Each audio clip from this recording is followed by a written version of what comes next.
Hello, beautiful people. How are you today? We are back with Laurel Aston in Cancun.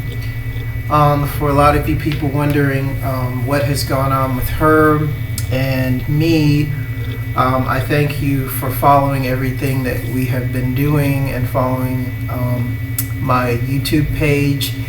I'm just letting everyone know that I am okay. We are again in Cancun, Mexico, because we both felt it was time to leave after all of the stuff that happened to us in South Padre Island. I would like to officially state for the record that we have been staying in hotels, and every hotel that we've stayed in, we've consistently been stalked by CIA so-called foreigners or travelers staying above us, staying beside us. Today specifically, we have been experiencing a lot of banging on the walls, the construction outside of our hotel, which we've been in for about 5 days. It's the same thing as they have been doing, that we've always documented.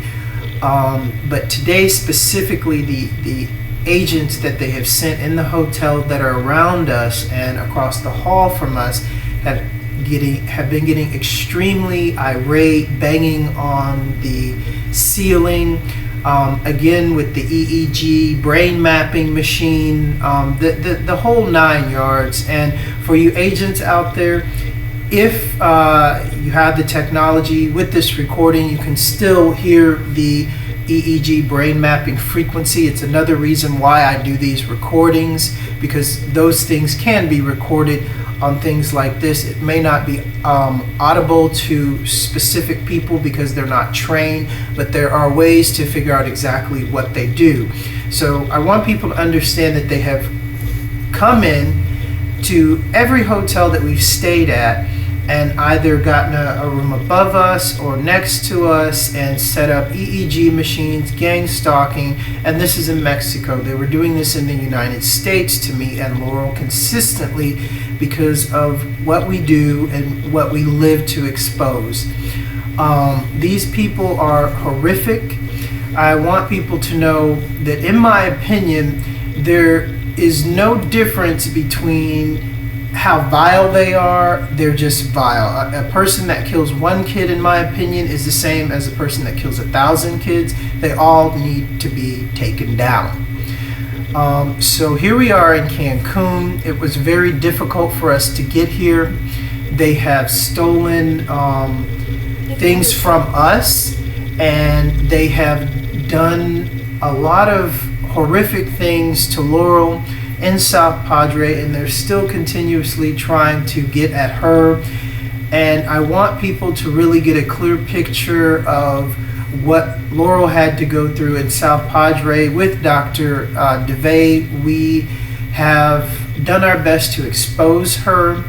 Laurel is taking some time to relax because this is the first time she has not had to work like a dog for these CIA Satanic Freemasonic occultists just to make a living to eat. I would like to state, I would like them to leave us the fuck alone, because it's really getting annoying and it's getting obvious. The Mexican officials know, and they are watching heavily what they are doing. The Mexican officials have a copy of my statement for asylum. I personally delivered it to them, so they very well know what's going on. And I want to state that I did apply for asylum in France, and I'd like to humbly thank the French Foreign Legion and all the other operatives out there dealing with these people the best way they can. God bless you, and thank you so much. There are no words for what you do, because these people are the most vile beings on the face of the earth and possibly in the universe. Now, I would like Laurel to let everyone know basically what she's gone through, how Dr. Duve pretty much owes her about $30,000 in restitution for her work and never paid her. The consistent gang stalking, the consistent brain mapping, all the things that they have to do to get close to her to keep her somewhat under submission, so she doesn't get her memory back, so she doesn't remember the things that the government had her do that they're so afraid of, the very same things that are coming out, what the Vatican has done to kids, what the Pope has done to children, what the Windsors have done to children, what the Rothschilds have done to children, what the occult does to children. She is a victim of human trafficking since the age of 2 to 4 years old, and that is when it started, people. Now she is an adult. Now she has the right to get her memory back and her mind together so she can possibly write a book or do another video or do whatever she wants and what she needs to do to get her life story out, and these people do not want her to. So I would like to humbly thank the Mexican officials for all your help and everything that you're helping us with in secret and in public. I'd like to thank all the officers for showing your show of force every time I walk out the door. So here is Laurel Aston to tell you what she's been going through and what she feels that everyone should know at this point in her life from Cancun, Mexico. Thank you, Laurel, for being with us today. Bless you, and let the people know exactly what's going on with you and in your life, and anything that you feel like the people should know. Hi, Zach. Well, it's really good to have escaped my imprisonment. Basically, I was held as a political prisoner of America, unable to work legally with no legal identity. So that left me vulnerable and a complete victim to all these CIA operatives because I had to work for cash off the books. So it put me in a very bad situation. To have escaped 7 years of hell in America as a political prisoner and to be in Cancun, Mexico is wonderful. But it's also been difficult. I mean, to escape was very difficult. I'm grateful for everyone who assisted with that. And since we've been here, there's a lot of unusual activity. And yes, it is very clear to Mexican officials and the Mexican police, who are very aware of who we are and watching us, what's going on. And they, have actually, I would say in the last few days, it would be very clear to everyone the unusually large police presence around us. Wherever we go, there are truckloads of Mexican police officers with machine guns. And I don't think this is something that is common in Cancun, Mexico. So I think it's pretty obvious to everyone that the unusual activity around us, which screams CIA, is being documented, and that the Mexican officials are very aware and clearly concerned. It has escalated, and I think the police presence shows that the Mexican officials are concerned. And this is Mexico. This isn't America. So they're going to have a much harder time here. Since we've been in Cancun, we were staying at the Hotel Olimpo at one point, and we were really harassed there. We couldn't sleep. Some very strange people were moved into the hotel. And it seems to be some kind of CIA hangout or spot. There is definitely connection, and I actually had flashes of memory. And also I would like to add, it is up the street from the Americano Mall, which has right in the front, I saw a lot of prostitution. I was offered prostitutes. It has California Pizza Kitchen right in the front, Hooters, and a Comic X restaurant connected to a 5-star hotel called the Fiesta Inn. And I know you people don't know, but Hooters has been caught for bribing CIA operatives and agents to work for them. It's another place that they find girls to groom and sex slavery. Laurel has told you about the comic book trade with, what was his name? Steve Borak? Steve Borak is a kingpin of the comic book industry, which is nothing more than a front for human slavery, sex slavery, child trafficking, human trafficking. And California Pizza Kitchen? The CIA ops who started California Pizza Kitchen were in tight with a number of the CIA operatives involved in running these, such as Blair Underwood, who uses the op name Eddie Gay, Barry Gordon, Frank Harris, Tina Arnie Brazel, Peter Beckett, Jordan Yosby, Robert Norton. So these guys were in tight with some of the CIA's most vicious. I did come into contact with them many times, and there's no question who they are and what they're involved in. So I want people to understand that the place where we were staying is about basically a 5-minute walk from the hotel where we were staying, and I will post the note that I did about the Americano Mall under this video, so you can read it for yourself, read the links about the people and what I put together, and you can see the pictures too. Yeah. So, and also, Laurel, tell the people about what you found carved In the cabinet. in the cabinet in the room that we were staying. Well, I was saying, as soon as we checked in, I started having flashes of memory of being brought there to that hotel on missions under heavy mind control, and I mean it was just flashes of memory. When I opened the cabinet, what I found was the names of 2 CIA operatives that had been put on me in Beverly Hills, California between the years 2003 and 2005 to bring me back in, which involved reprogramming or kill me. They failed to do either one, and that was Chris Cole and his supposedly ex-wife, Sonia Nasseri Cole, who works under him and for him.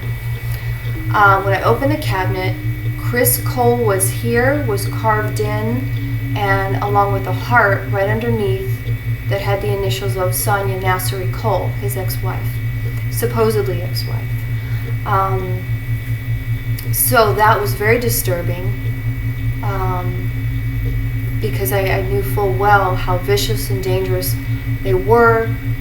They were on me for a couple of years, and Chris Cole is a very wealthy and powerful man in the CIA. Sonia Nasseri Cole, his ex-wife, heads the Afghanistan World Foundation, which is just a front for her money laundering and CIA activity. So that was very disturbing. Our stay there was extremely unpleasant, and we moved to this hotel, and construction went up. Construction goes up wherever we are. New York, South Padre, Port Isabel, Texas, and now Cancun. Wherever we go, construction work starts up. So obviously that's a cover for something.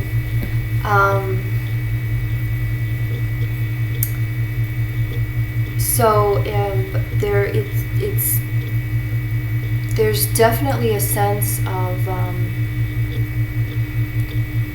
Stalking? well, there's a sense of more freedom, and it's good to know that there are plenty of people here who aren't going to tolerate this in their country. This is Mexico, and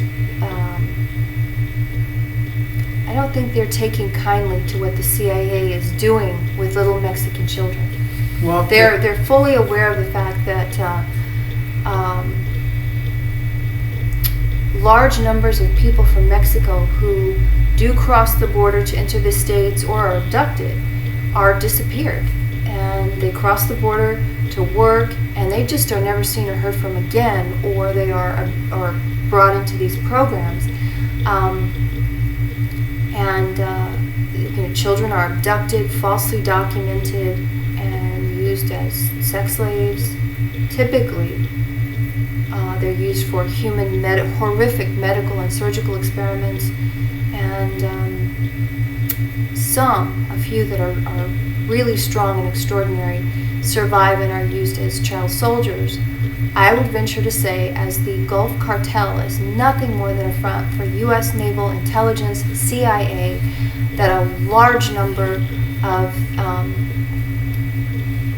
the Mexican men in the Gulf Cartel, and I don't know if there are any women, have been subjected to heavy mind control through the U.S. Navy, CIA. The CIA runs the Gulf Cartel, and a lot of them are heavily mind controlled. And they don't even know. No, you do not know. For the most part, you don't know when you're under mind control. A lot of gang members and cartel members are heavily mind controlled, and they're not aware of it. Of course, with someone like myself, when I was actually held as a child in underground U.S. military bases in their facilities, of course something's going on. I mean, they told me flat out that they would tell me that I was an experiment they were working on, and they would tell me different things, but of course at those times I knew something was going on, but typically no, you don't know. They make sure you don't know. They control your mind. They can erase your memory at will. Once you're completely under, which is a huge process of rape, torture, sodomy, sleep deprivation, electric shock, drugging. But once the mind has shattered and you're under, it's like the flip of a switch. It's a code. It's a code word. It's a trigger. It's an electric shock, and it's just gone. Well, I'd also like to add, I want people to understand what they're doing to me and what they're doing to Laurel is because they've already had us under heavy programming when we were younger. So what they do now is they use the Wi-Fi, because the Wi-Fi frequencies are everywhere. Every city is submerged in different Wi-Fi frequencies. So they use basically special agents to be around us, either above us or in a room next to us or someplace close, with a EEG machine, which is used for brain mapping. This is also the machine that they use to install programming into, say, a subject. Now, most people don't know, and they're fully not aware of even this. And so what they do is they catch a specific microwave frequency, which is radioactive, and then they get the EEG machine to build up a radioactive charge to shoot into you compressed information, whatever that compressed information is. It's basically hooked to a computer and ran through a very secure network. That's why they're always doing the construction around us, because they don't want to get caught. So this is a standard process that they continuously do, and they do this to keep Laurel's memory from being a problem to them. And her memory is a problem to them because if she can remember when she was here at this time, or what they did, say, when she was working for Dr. Duve, or even before that, then there's a problem. If I can remember things that they obviously don't want me to remember, then they have a problem. So this is why they pay these low-class drug addict agents to run these EEG machines, and basically all they have to do is come with the machine and the laptop and the computer and the secure network, and the guy on the other end does the rest. But again, this is brain mapping, brainwashing, mental torture, mental rape, and most of the time they do this through cell phones, through Wi-Fi connections, and microwave energy, because this is the basis of what they do to manipulate and control the pineal gland and the human mind, and they've been doing this for a very long time. Their downfall is they think that people don't understand this technology. There are many ways to combat this technology. Their biggest downfall is their arrogance. I don't want people to be afraid of this technology. I want people to be aware of it, and I want people to understand that there are many things going on beyond me and you being done to take care of these people and this technology. But this technology is very real, and it's old, and there have been people that have been fighting it for a very, very long time, and they're being very successful at making sure that these people will never do this again to another innocent soul. So Laurel, could you tell the public about Dr. Duve? Because Dr. Duve is the doctor that Laurel worked under. The story that she's about to tell you about Dr. Duve's daughter, Port Isabella, how basically this woman was the only person to hire her after she looked for a job in South Padre and Port Isabella. And what this woman did to her is just standard of what CIA handlers do. But these people had a specific plan Absolutely. for Dr. Duve and her sadistic little child and Laurel. Yeah. So, Laurel, please tell everyone what's going on with her and how this woman owes you a lot of money and how she's a CIA handler. And I want people to know I did make a note from my account on Facebook, and she got it shut down. And luckily we made a backup on Laurel's page, and Laurel's page did not get shut down because it's about her and Laurel, and it is the truth. I will also post that note from Facebook on this page so you can read it for yourselves. So here again is Laurel Aston. Hi. Okay. So yeah, it was a complete setup. Dr. Susan Duve is one of the CIA's most vicious, probably not more talented, but one of their most vicious and psychotic mind control programmers and slave handlers. She has been involved with people that have been involved in destroying my life and keeping me enslaved since I was an infant. When we got to South Padre, first of all, I started having, as I walked around the island, flashes of memory. I had been held there before as a kid, in prison there. South Padre is clearly what is known as a satanic hive. It is very clear that the people are strange, they're inbred, they all know each other. We both encountered, Zach, numerous strange people, such as Belinda Garcia Vanunu, and her Turkish husband that owned Surf's Up and all those shops. And I got arrested for exposing that, and they put me in jail. Still no charges have been filed on that. That's correct. The strange people from McAlester, Oklahoma, a satanic stronghold where the Pope, George Bush, the Clintons, Hillary Clinton, the Reagans, people from all the most powerful people from the world come to McAlester, Oklahoma to attend their satanic ritual. It's a stronghold for the Illuminati. It was a well-kept secret until I revealed it. So these people that own the office supply on Padre Boulevard were from McAlester, and when we encountered these people, they were strange. They asked a lot of questions. So what brought you here? Well, most people that come here have family, or, they know a lot of people, they have friends. We don't get a lot of strangers in these parts. And then it was like the third degree, and they seemed like professional interrogators. I mean, it was a professional interrogation. When I talked to the people from the office supply on Padre Boulevard from McAlester, Oklahoma, I came home and told Zach, I said, these people are killers. They're killers, and I know what goes on in McAlester. And they basically said to me, well, as long as you don't cause any trouble or want to change anything around here, we might just let you stay. And he looked at me like he was going to kill me. Pretty much everyone interrogated us, with the implication being, who are you and how did you get into South Padre Island? Because nobody just shows up here without knowing people. So it was very clear to me right away, aside from the flashes of memory I was having, that I was in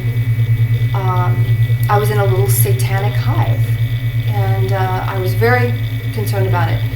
I tried to find a job, and aside from the obvious problems of not being able to open a bank account or have a valid current ID, the person that hired me was a Dr. Susan Duve from the Duve Wellness Center, which is Port Isabel, which is just right over the bridge. The bizarre events started happening immediately when I started working there. Straight up, everyone that came in there is one of two things: a Satanist from South Padre Island or a mind control victim, because South Padre is not just Satanists, it is also human mind controlled slaves. Old people would come in, like J.C. Johnson, and claiming to be born again Christians. Again, Satanism falls along all lines: Christianity, Judaism, Islam, Buddhism, Hinduism. So there are people who follow these faiths who are actually devil worshippers, and when they talk about God, they're talking about their god, Satan. So I had all these old people coming in for treatment. J.C. Johnson is a woman, a 60-year-old woman, married, and just hitting on me and saying things that were really highly inappropriate during medical therapeutic massage. Then she came out and told Dr. Susan Duve, who is a lesbian, and that would be obvious to anyone who looks at her pictures that Zach posted on my page. She's a masculine lesbian who had a very short, masculine haircut, wore men's-style clothing, man suits. So J.C. Johnson comes out and says to Dr. Susan Duve, "Oh, she was wonderful. I'm going to take her home to my husband. She's going to come live with us," in a very sexual way. I was shocked, but we had no money. It took everything we had to escape New York. I had to have a job. See, in this way, as a political prisoner with no, ID, not being able to have a bank account or get a legitimate job, the only people that ever hired me were CIA operatives. And they paid me cash off the books to abuse me and reprogram me and try and bring me back in or kill me. So I had to deal with this, and it was horrific. There were a lot of things that, Zach, we were going through so much. I didn't burden you with a lot of the stuff that was happening at work. But it was like another. And Dr. Susan Duve said to J.C. Johnson, "Oh, well, now she's new here, so we're all going to have to share her." And just the energy and the feel was strange. I knew I was dealing with the satanic hive, and I was dealing with Satanists. I met Karen Hall almost immediately. She's about 60 years old. She is a Satanist. She was working with Dr. Susan Duve. Her daughter, who is a CIA operative, Keenan, moved to Mexico and is teaching gymnastics to little Mexican children. This is very disturbing because Karen Hall, Keenan's mother, is very involved with child trafficking and human slavery. I quickly met Dr. Susan Duve's so-called daughter. Now, Dr. Susan Duve has never been legally married. She is a lesbian, and I've worked on her for back trouble, shoulder trouble, migraines. She has the body of a childless woman, a tight, taut stomach, no stretch marks. Any woman and any doctor can tell if a woman has had a child or not, and she has the body of a childless woman. She has a daughter. She's not little. She was 16 and a half years old. And I met her almost immediately. She's approximately 5'7". She was obese. She was about 50 pounds overweight. And Zach, you saw her. I mean, she has a very weird face. She has facial deformity. She's an inbred. Well, Zach. That's what the first thing that came to my head is when I saw that girl. She's an inbred, like a she looks disgusting. Yeah. She doesn't look right. But anyway, go ahead. Yeah, she is definitely. They have some pictures of this girl who calls herself Jordan Duve online, and she actually looks normal in some of these pictures.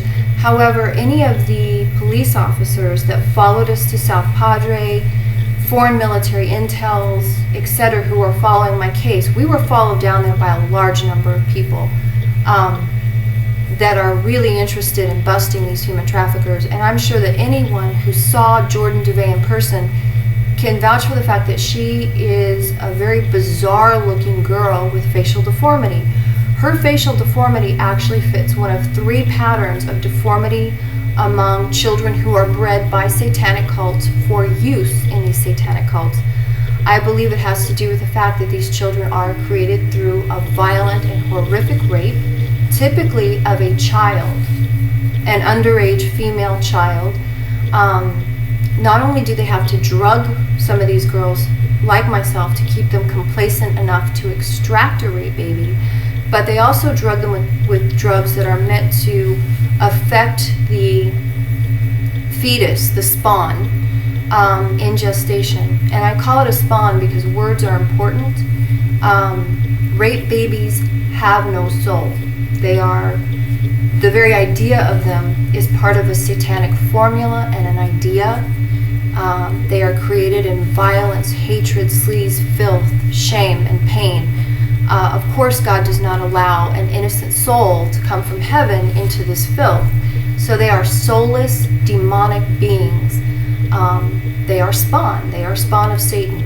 And they have a natural inclination towards filth and sleaze and evil.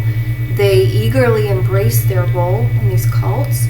They don't like it when it blows back on them. So all of these kids are subjected to rape and sodomy and group sex and orgies. And they don't like everything that happens to them, but they eagerly embrace abusing other children. They are taught from a very young age how to sexually humiliate and molest and mind control other kids. They're used for abducting other children. They also use them as goats to make a CIA op on a mission look like he's a normal guy with his little girl. When, I mean, they used me that way to make ops look normal. So this is what they're bred for. The children that are bred by these cults through rape typically have 3 patterns of facial deformity. Jordan's facial deformity is she has sunken, bizarre eye sockets and nose, and the temples are sunken in. And the nose and eyes are too close together. And this is a facial deformity I saw to a lesser degree with a number of kids. Tiffany Atwood, who went to the Beverly Hills Playhouse in Beverly Hills, California, which is just a CIA training camp for assassins and operatives.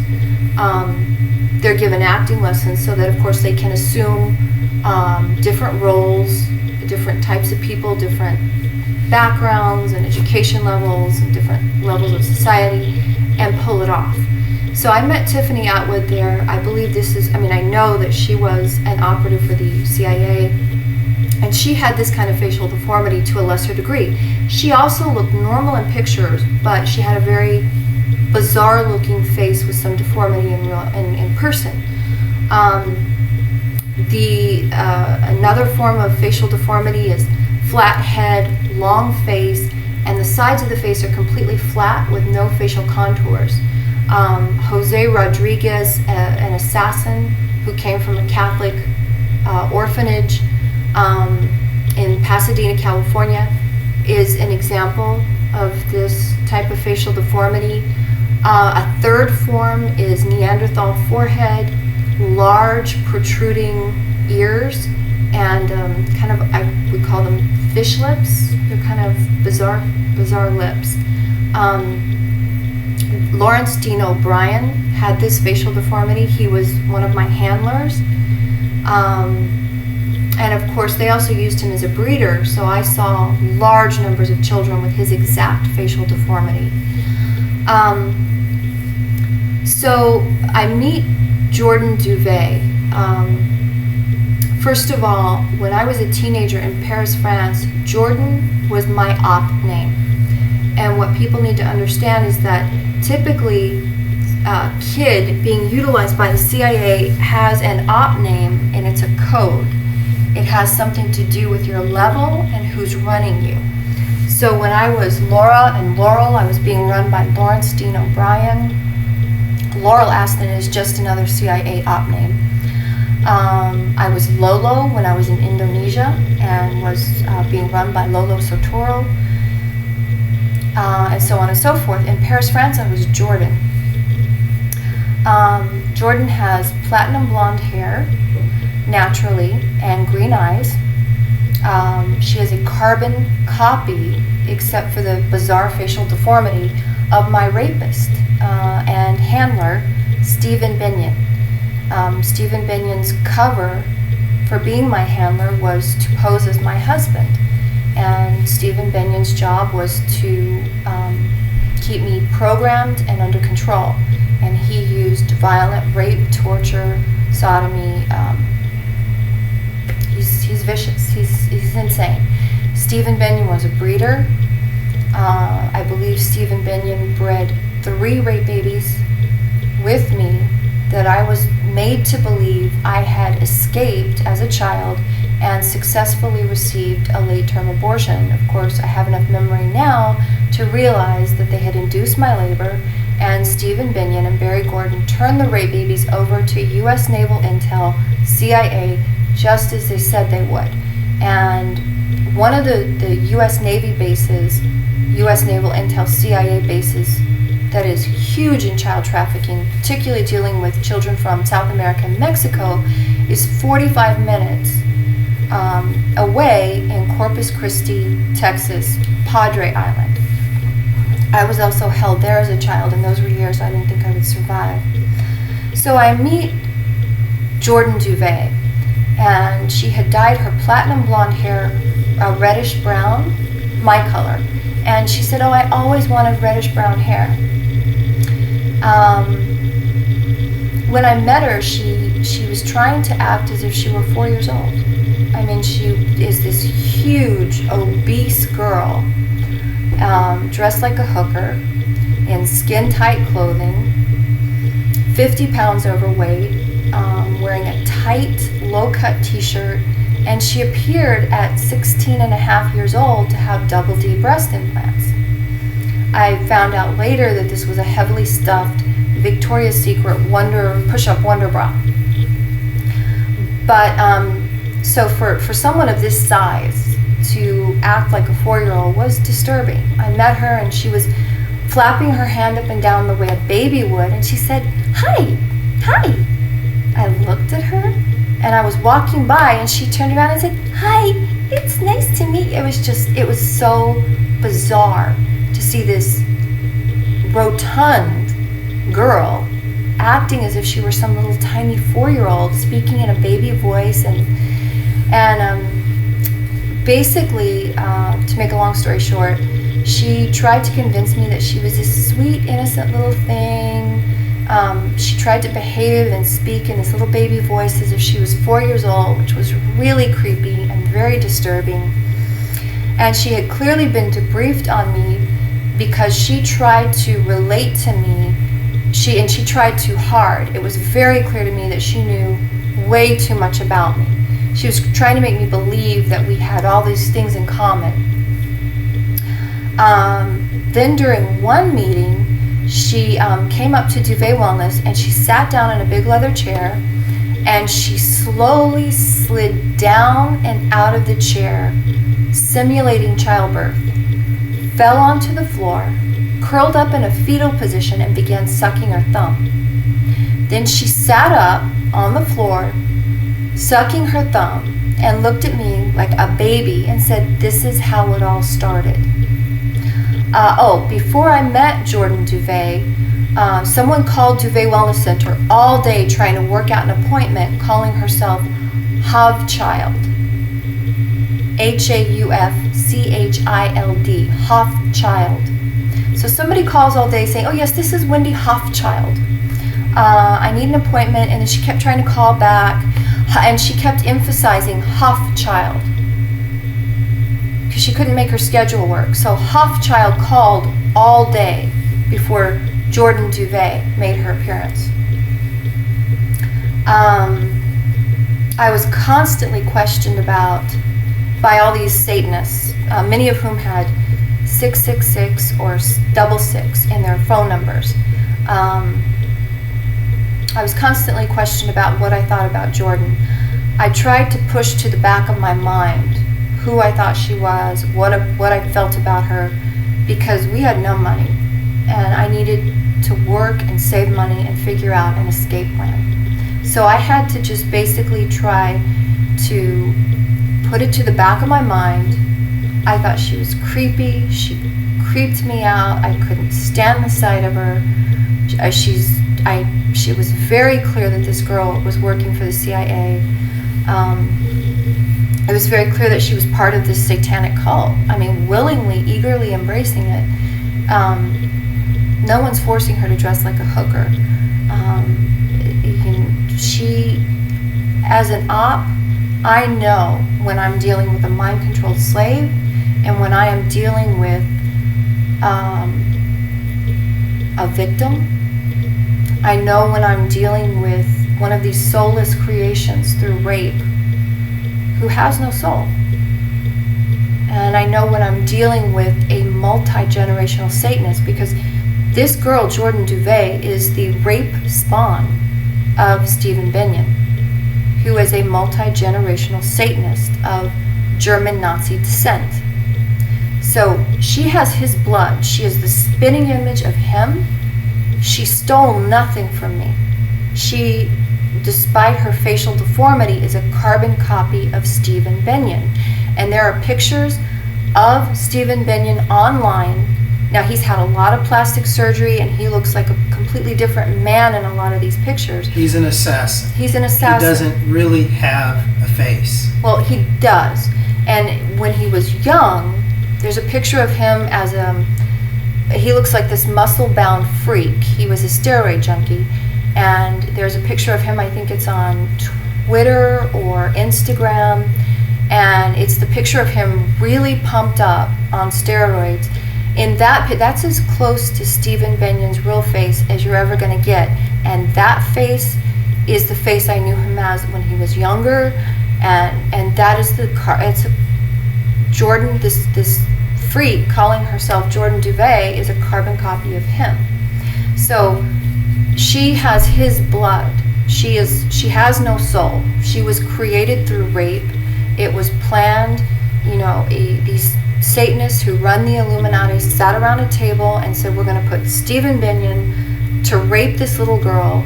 I'm known to the world as Laurel Aston, but that's just an op name. And this is what we're going to hope to get out of it. So the very idea of this thing was evil. And she is a multi-generational Satanist who embraces her biological father's cult. Also, she is, we believe that she's also a trained assassin, and she's been trained this way since probably 2 years old, since birth. Yeah. Well, Jordan Duve was taken out of school at age 14. Now, they take all assassins out of school in junior high, around 9th grade, because then that's when they start to really heavily use them as ops. I believe Jordan dresses like a hooker because she's trained to use her body and sex as a weapon. You were telling me... So they took her out of school not to be able to track her movements. They want her, quote, homeschooled, so there's no record of all the times she's been out of school for a month or 2 months or 6 months. There are 3-year gaps in my school records. The people who posed as my biological parents, Wiley Duke Nichols and Carol Jean Starkey Nichols, who are homosexual and lesbian, they're vicious, insane pedophiles. Their daughter, Donna Nichols Warren, had a child, Eric Lauren Nichols, changed his name to Eric Dean Warren. And he has gaps of up to 1.5 years missing in his school records. He was child trafficking victim. He was a black belt in karate by age 11, a master at age 12. And they didn't want any blanks in her school records, so they just took her out of school to be, quote, homeschooled. You were telling me when you figured out what was going on, Dr. Duve tried to convince you that, I know what she was trying to convince you that she was trying to get away from what she was. Dr. Susan Duve tried to convince me that she was an innocent woman and she had no clue what Jordan was, and that when she found out, she had been, quote, trying to expose her for years. And this fake CIA op calling himself William Forrest started posing as her boyfriend. Started posing as her boyfriend, and she is a very masculine, butch type of lesbian. It was just ludicrous watching them together. I mean, I actually burst out laughing a few times because it was just so silly to see them trying to, it's like she wouldn't touch a man with a 10-foot pole, and you could read it all over her face when he would try to embrace her. And William Forrest even said the same thing, that Susan had been trying, Dr. Susan Duve, had been, quote, trying to expose Jordan for years. Just as Carol Jean Starkey Nichols is a violent, insane pedophile and a lesbian who did sick, unspeakable things to me and other children, you can rest assured that the CIA, given who I am, and that I do have a good heart, I've done everything for honor, and I've forced myself to go on in an unbearable, unlivable situation that it was just seemed hopeless. And I forced myself to go on to get the truth out there, to bring hope to other children. Given this side of this rape spawn's genealogy, you can bet that they would put her with the CIA's most vicious handler. This was discussed actually with the Imam Siraj Wahhaj 7 years ago at the Masjid al-Taqwa. And he told me that when it gets really crazy at the very end, when they know they're about to lose, their last move is going to be to throw that rape baby up in your face, hoping to make you snap, hoping that you do something stupid, that they can then swarm in with the National Guard and 1,000 cops and arrest you and move you on to Abu Ghraib. The Imam Siraj Wahhaj said, when we find that rape baby, she's going to be in a small town where the police and the judge and everybody in that little town is going to be a Freemason, a Satanist, and part of it. And it's going to be a place, with mountains where there's maybe one entrance or two entrances and exits. It's going to be a place where everyone is a Satanist and in on protecting her, hiding her, and where they can control who comes and goes easy. Or we're going to find her on an island somewhere. I'd like to add that Port Isabella specifically has the American Legion. They have two parts to Port Isabella. They have a secret part, which is across another bridge, which is an exclusive, rich neighborhood that doesn't lead to South Padre. It's an exclusive, rich neighborhood. That is where the American Legion / Freemason Satanic Order really live. And then the Port Isabella part that you drive through to get to South Padre, all of that is heavily controlled, all controlled by CIA. You can get the feel of it when you drive through this place. It is a very, very small town. American Legion of Port Isabella, we know what you are.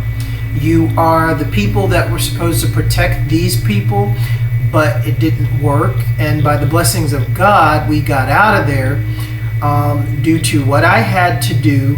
And it was very difficult to get Laurel to follow along, but she had to do what she needed to do to get out of the situation, because I would like to state during spring break, their plan was to do a horrific mass sacrificial ritual. And this is what they do when all the spring breakers come down the South Padre, and it's clear what they needed to do. So I would just like the people to understand that, and basically how sadistic these people are, and they bring their college kids down with your kids or your nephews, and they get them on drugs, and they make them do all kinds of other things, and a lot of these kids do come up missing during this time. So this was the time when I felt that it was time to go, because I knew what was coming, because I would walk around Port Isabella figuring out what was going on, feeling out the place, looking at where these people were living, how they were set up, how the whole place was set up. So we're getting close to the end of the video because we wanted to keep it short and frank, and I'm gonna let Laurel tell you a little bit more, and I would like to thank you people for following along. Here's Laurel again. Yeah, so when we did find Stephen Binion, one of Stephen Binion's rape spawn, she was, as the Imam Siraj Wahaj predicted, held on an island, South Padre. She lives in a small condo with Dr. Susan Duve, who is her handler and her programmer, not her biological mother. What was the street? They live on Morningside and Padre Boulevard. Right across the street from Park Lane condominiums. Where we were staying. Yeah, right across the street. And her quote, this lesbian, Dr. Susan Duve, a lesbian, her so-called brand new boyfriend moved in next door to her 1 week after we moved to Park Lane, right across the street. Just as the Imam Siraj Wahaj had predicted, this Jordan Duve, Stephen Binion's rape spawn, was being held on a small satanic island that had, you could only get to South Padre on one bridge, and there are two narrow lanes coming and going. It can easily be controlled. South Padre Island is a crucial link in the satanic chain that wraps around the world. They're also planning to bring a, quote, space shuttle to the Port Isabel area, Laguna Vista, Laguna Madre. I believe that this is a front for their Stargate program.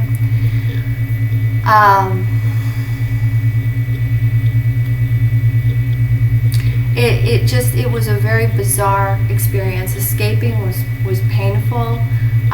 There's little doubt in my mind what Jordan Duve is.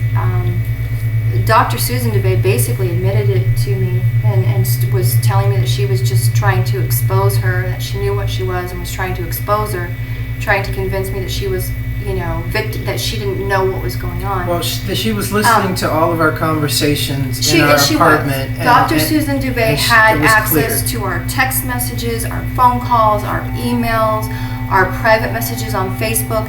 It was very clear to me on conversations I had with Dr. Susan Duve that she had access to private conversations we had in our apartment. Well, the absolute proof was when I had gotten wind of what they were actually doing to Laurel at work. They were poisoning her. I had to consistently stay on her case about not eating food from there, not drinking. When I made this clear to her what they were doing, what happened the next day? Zach was telling me, look, Dr. Susan Duve is trying to kill you. It's not working. Her reprogramming at this point, she's just trying to kill you. Zach has people. And he said, we know, we have proof. She's trying to kill you. Don't eat anything at work. He said this in front of an open window. This was 9:30 at night. I was the first one in at work the next day at like 9:15 in the morning, and someone had come in the middle of the night and cleared out the kitchen, the cabinets, and the refrigerator. Susan Duve and William Forrest had stocked the kitchen and the cabinets with all of my favorite foods, nuts, healthy things, macadamia nuts, almonds, walnuts, everything I like, and told me, if you ever get hungry, help yourself. And they came in the middle of the night and cleared all this stuff out when Zach said this loudly in front of an open window. So that was a really, it couldn't have been more obvious. It's just all the Satanists in there. There was a buzz around trying to force me to bond with this, rotund, bizarre-looking freak, Jordan Duve. I mean, she's a CIA genetic experiment, and the Satanists in South Padre were coming into the wellness center and trying to force me to bond with her. And when the Imam Siraj Wahaj and I discussed all this 7 years ago, we came to the conclusion, based on the memories that I was able to have while in a 4-hour, interview with the Imam, that they needed my consent for some type of big satanic ritual that had to do with empowering this satanic freak. She, as one of the soulless spawn created through the rape of an innocent child, she has no soul. They're easier to destroy. They with everything they do with these drugging and genetic experiment, they lack power, and they try to give them power in these satanic rituals. And I think that they were trying to force me to bond with her for this ritual that was coming up. I was also getting messages from somebody trying to pretend to be Stephen Binion, saying, "Oh, I just met my daughter and took her to Taco Bell. She's 16 and a half years old." Then Dr. Susan Duve would come in and say, "Oh, Jordan just saw her father. They had Taco Bell."